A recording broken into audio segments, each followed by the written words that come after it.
كم جاد من فضله قبل السؤال وكم أعطى وأغنى. আসসালামু আলাইকুম।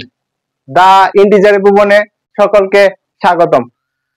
তুমি অলরেডি হোয়াইট বোর্ডে দেখে ফেলছো আজকে কি পড়াবো। আজকে পড়াবো হচ্ছে বর্গ নির্ণয়ের শর্টকাট। মানে আমি এক দুইটা ট্রিক শেখাবো, এই এক দুইটা ট্রিক্স ফলো করে তোমরা মাত্র 2 থেকে 5 সেকেন্ডে যে কোনো সংখ্যা 1 থেকে 100 পর্যন্ত যে কোনো সংখ্যা বর্গ নির্ণয় করতে পারবা। ফার্স্টে আমি যদি দেখি, সবাই এদিক দিয়ে তাকাবা। ফার্স্টে যদি দেখি 12 স্কয়ার, এক দিয়ে সবাই 12 স্কয়ারকে বর্গ করব। 12 স্কয়ারকে বর্গ করার ফার্স্ট একটা ট্রিক্স হচ্ছে বা টাইপ হচ্ছে ফার্স্টে তিনটা টাইপ 1 দিয়ে দিই আমি। টাইপ 1 ক্যামেরা অ্যাঙ্গেল ঠিক আছে। ফার্স্টে টাইপ হচ্ছে ফার্স্টে তিনটা আমি শূন্যস্থান বা ড্যাশ দিব। ঠিক আছে, ফার্স্টে তিনটা শূন্যস্থান বা ড্যাশ দেওয়ার পরে দেখো 12 একক স্থানে কি আছে, মানে সর্বডানে কোন সংখ্যাটা আছে। সর্বডানে 2 আছে না, আমরা সর্বডানের সংখ্যাটাকে এনে বর্গ করে লিখবো। 12 একক স্থানে আছে বা সর্বডানে আছে 2। এই 2 কে আমরা বর্গ করে সর্বডানের শূন্যস্থানটাতে লিখবো। 2 কে বর্গ করলে কি হয়? 4। 2 কে বর্গ করলে 4 হয়। যদি 4 বাদে অন্য কোনো সংখ্যা আসতো, দশক স্থানীয় অথবা শতক স্থানীয় সংখ্যা আসতো, আমরা 4ই লিখতাম, আর বাকিটা কি করতাম? হাতে রেখে দিতাম। ঠিক আছে, হাতে রাখতাম না ছোটবেলা, এভাবে হাতে রেখে দিব। আচ্ছা, এই টাইপটা আমি একটু পরে করাবো। 4 লিখবো, ঠিক আছে, শেষ। এটার কোনো হাতে নাই, কেরি নাই। কেরি আছে, হাতে কোনো সংখ্যা নাই। তারপর দ্বিতীয় শূন্যস্থানে আমরা কি করব? দ্বিতীয় শূন্যস্থানে দেখো সংখ্যাগুলার গুণফল পূরণ পাওয়ার। সংখ্যাগুলার গুণফল পূরণ পাওয়ার। সংখ্যাগুলার গুণফল পূরণ পাওয়ার করলে কি হয় দেখো। সংখ্যাগুলার গুণফল হচ্ছে 12। 12 কোন দুইটা সংখ্যা সমন্বয়ে গঠিত ভাইয়া? 12 1 এবং 2 এর সমন্বয়ে গঠিত। 2 কে 2, ঠিক আছে, 2 কে 2, 2 দিয়ে পরে আবার পাওয়ার গুণ করব। 2 দোকানে কি? 4, আমরা 4 লিখবো। ঠিক আছে, এনেও কিন্তু কোনো কেরি নাই বা হাতের কোনো সংখ্যা নাই, থাকলে আমরা লিখতাম, পরেরটার মধ্যে যোগ করতাম আর কি। তারপর সর্ববামে যে খালি স্থানটা বা শূন্য স্থানটা আছে, এটাতে আমরা কি করব? সর্ববামে যে সংখ্যাটা আছে না 12, যে সংখ্যাটাকে বর্গ করব, ওই সংখ্যার সর্ববামের সংখ্যাটাকে আমরা বর্গ করে এখানে লিখবো। 1 কে বর্গ করলে 1 হয় না, তাই আমরা 1 লিখলাম। আমি যদি আরেকবার একটু রিকভার করি, দেখো সর্বডানের শূন্যস্থানটা কি? ফার্স্টে আমরা কি করব? 3টা শূন্যস্থান দিব। ফার্স্টে 3টা শূন্যস্থান দিব। 3টা শূন্যস্থান দেওয়ার পরে কি হবে? সর্ববামের সংখ্যাটাকে, সর্বডানের সংখ্যাটাকে আমরা কি করব? বর্গ করব। বর্গ করে সর্বডানের শূন্যস্থানে লিখব। তারপর হাতের থাকলে এটা পরেরটাই যোগ হবে।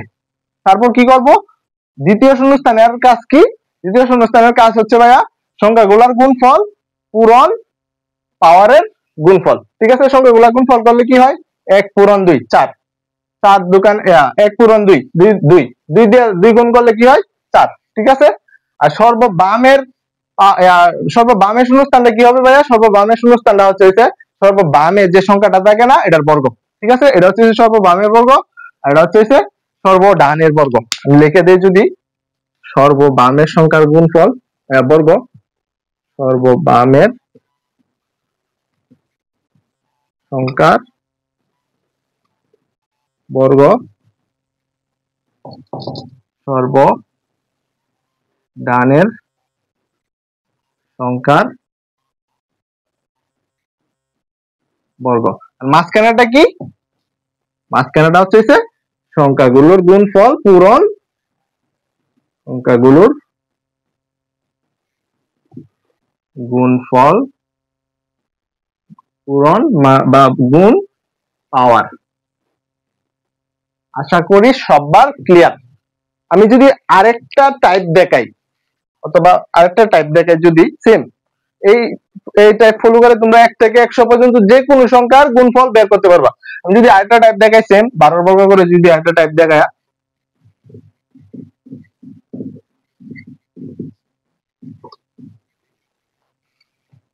এটা হচ্ছে টাইপ 2। টাইপ 2 কি করছিলাম? 12 বর্গ করছিলাম। আমরা আরেক সিস্টেমে অথবা আরেক স্টাইলে আমরা 12 বর্গ করব। আরেক স্টাইলে 12 বর্গ করার ক্ষেত্রে দেখো ফার্স্টে আমরা কি করব? 12 বর্গ লিখলাম। মাঝখানে কি করব? ফার্স্টে আমরা মাঝখানে একটা স্লাইস বা ভাগ দিয়ে দিব, দুইটারে আলাদা করে দিচ্ছি, দুই প্রান্তে দিয়ে দিছি। দুই প্রান্তে দেওয়ার পরে আমরা কি করব? সর্ব বামের যে সংখ্যাটা আছে না, এটারে বর্গ করব। একরে বর্গ করলে কি হয় ভাইয়া? একরে বর্গ করলে একই হয়, ঠিক আছে। তারপর সর্ব ডানে যে সংখ্যাটা আছে না, এটারে বর্গ করব। আর বর্গের ফলটা সবসময় কি হবে? দশক স্থানে বা দুই অঙ্ক বিশিষ্ট সংখ্যা হবে। বর্গের ফলটা কি হবে? 2 অঙ্ক বিশিষ্ট সংখ্যা হবে। 2 কে যদি আমরা বর্গ করি কি হয়? 4। 4 কি ভাইয়া 2 অঙ্ক বিশিষ্ট সংখ্যা? না, 4 হচ্ছে 1 অঙ্ক বিশিষ্ট সংখ্যা। আমি কি বলছি? 2 অঙ্ক বিশিষ্ট সংখ্যা হতে হবে। তাই আমরা কি করব? 2 অঙ্ক বিশিষ্ট সংখ্যা লিখলাম। তারপরের কাজ কি? তারপরের কাজ আগেরটার মতো অনেকটা অনুরূপ। তারপরের কাজ হচ্ছে আমরা সংখ্যাগুলোর গুণফল, পূরণ, পাওয়ার গুণ করব, ঠিক আছে। সংখ্যাগুলো গুণ করলে কি হয়? 2 একে 2, পূরণ, পাওয়ার, 2 দুগুণে 4। আর এটা আমরা লিখবো কোথায় ভাইয়া? লিখবো হচ্ছে এক ঘর খালি রেখে, এক ঘর খালি রেখে, এই যে এক ঘর খালি রাখবো, এক ঘর খালি রেখে যদি লিখি 4 হয়। দেখো 12 বর্গ কি হচ্ছে? 144 হয়েছে না? 144 কিন্তু হয়েছে। আশা করি সবাই বুঝছো। তোমাদের এই দুইটা টাইপের মধ্যে যেই টাইপটা ভালো লাগে তোমরা এটা ফলো করে 1 থেকে 100 পর্যন্ত যে কোনো সংখ্যার বর্গ নির্ণয় করতে পারবা মুখে মুখে একেবারে। এখন যদি আমি আরেকটা সংখ্যা দিই টাইপ 2 এর ক্ষেত্রে, আরেকটা সংখ্যা যদি দেই,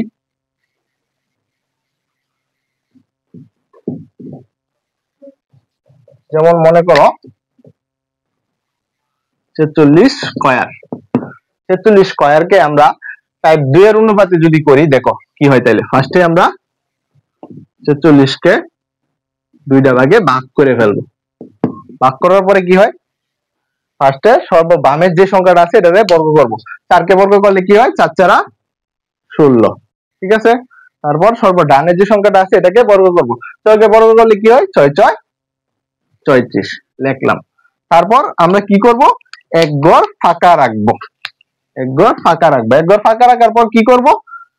সংখ্যাগুলোর গুণফল, পূরণ, পাওয়ার। 4 6 24, সংখ্যাগুলোর গুণফল করলে কি হয়? 4 পূরণ 6, 4 6 24, পূরণ, পাওয়ার। 24 দুগুণে কি? 48, আমরা 48 লিখবো।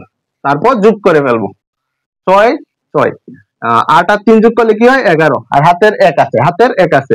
4 আর 6 যোগ করলে কি হয়? 10, 10 এর সাথে 1 যোগ করলে কি হয়? 11, 11।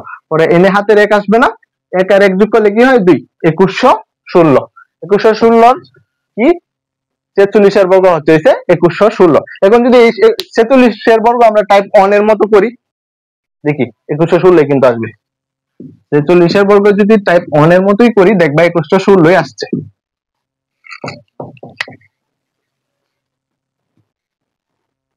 46 স্কয়ার।